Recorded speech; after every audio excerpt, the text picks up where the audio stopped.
You mentioned about the diagnostic and therapeutic. I know you kind of did a gloss over, but explain to me how that diagnostic, how that works.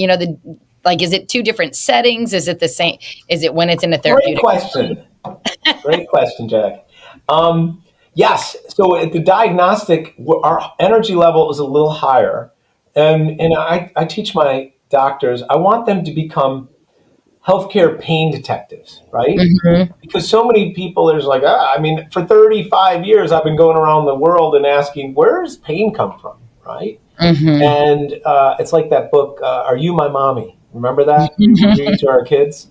And I would go up to these different professors and world-renowned surgeons and neurologists, and I'd say, where's pain come from?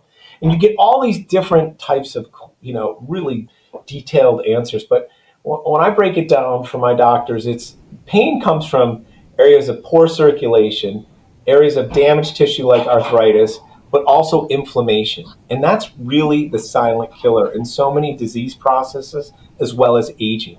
What makes this $1 billion technology is the fact that we can downregulate inflammation. So not only are we stimulating stem cells, which is kind of sexy and like, wow, but the real meat and potatoes of this is that these supersonic sound waves are helping flush out inflammation that's been laying stagnant in the joint space and the surrounding connective tissue. And that's why we see such near immediate relief of from the first visit.